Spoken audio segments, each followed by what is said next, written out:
उस दिन मैंने कीर्ति को पहली बार देखा है। लाइफ के अगले 60 साल उसके साथ क्लोजअप में बिताना चाहता हूँ, पर साथ ही इसे वाइड एंगल में भी देखना चाहता हूँ।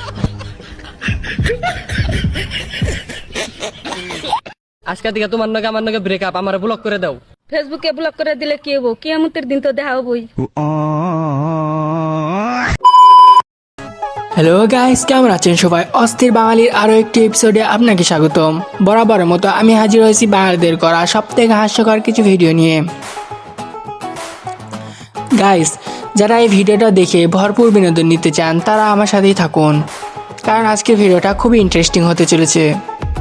এই ভিডিওটা দেখার পর আপনি হাসতে হাসতে মাটিতে গড়াগড়ি খাবেন, আমি গ্যারান্টি। সো গাইস, ভিডিওটা শুরু করার আগে একটাই রিকোয়েস্ট থাকবে, এখনো পর্যন্ত যারা আমার চ্যানেলটা সাবস্ক্রাইব করেনি এখনই সাবস্ক্রাইব করুন। তো চলুন শুরু করি। আমার ঠাকুমা শাশুড়ির বয়স কিন্তু 9 করে 105 অনেক আগেই পার হয়ে গেছে। আমরা প্রত্যেকটা বার ভাবি এবার হয়তো ঠাকুমা এবার আমাদের ছেড়ে চলে যাবেই, আমরা হয়তো আর রাখতে পারবো না, কিন্তু না, তবু জানি না কেন পৃথিবীর মায়া ত্যাগ করে উনি যেতে পারেন না। সেই জন্য আজকে একটুখানি গীতা পাঠ দেওয়া, ভগবানের নাম করলে যদি ঠাকুমার একটুখানি মনে শান্তি হয়, তো সেই জন্য বাড়িতে একটা ছোট্ট অনুষ্ঠান ছিল, তো সেখানে রান্না বান্না একটু গীতা পাঠ সবকিছুই করা হয়েছিল। আমার বড় ভীষণ ব্যস্ত, দেখো লাইট ফাইট লাগাচ্ছে। এই যে আমার ননদ, সে কিন্তু চন্দন ঘষা শুরু করে দিয়েছে, আর আমার ঠাকুমাকে আমরা জোর করে বসিয়ে মন দিয়ে শোনাচ্ছি গীতা পাঠ।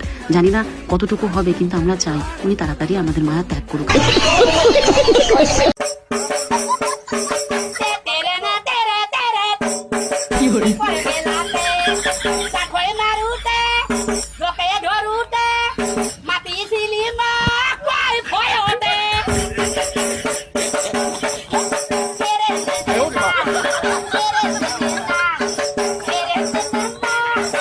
থাকো বাবা, আচ্ছা থাকো, চিরকাল ছিঁড়ে খাও বেড়ার বাল।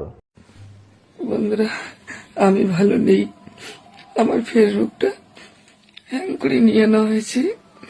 আমি ফেসবুকে অনেকটা এগিয়ে গেছি, 64K হয়ে গেছে, প্রতিটা ভিডিওতে ML এসে গেছে, আর ওটা হ্যাং করে নিয়ে নিল। ক্ষুধা লাগছে, জান আমার খাও না। ঠিক মিষ্টি দিব? ক্ষুধা লাগছে আমার। আমি কি করব? জানি না। মার যাও কে? যাও তো। আমার তো ক্ষুধা লাগে না। ওরে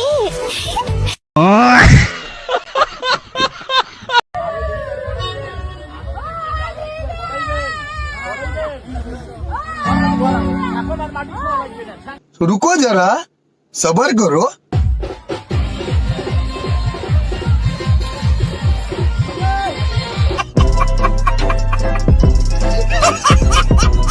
আমি চাই একজন হুজুর টাইপের মানুষ আমার হাজবেন্ড হবে। হুজুরকে আমার আসলে ভালো লাগে, একটু দাড়ি থাকলে, আমার একটু দাড়ি টাইপের ছেলে খুব পছন্দ, দাড়িওয়ালা।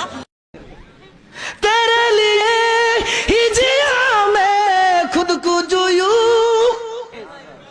क्योंकि तुम ही हो, अब तुम ही हो जिंदगी, अब तुम ही हो।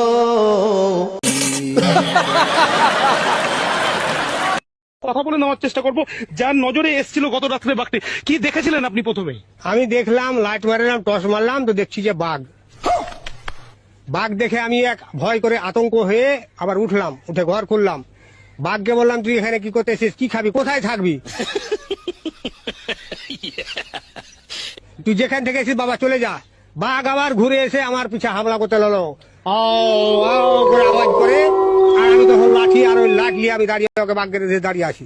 कुछ भी और अभी तो रुको, क्लाइमैक्स अभी बाकी।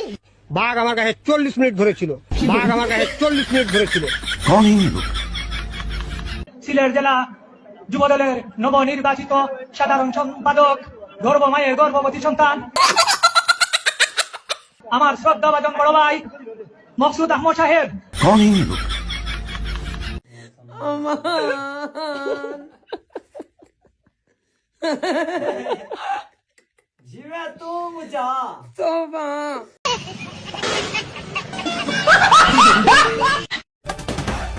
এখন ঘড়িতে সময় 1 গজ 1 মাইল 12 গিরা।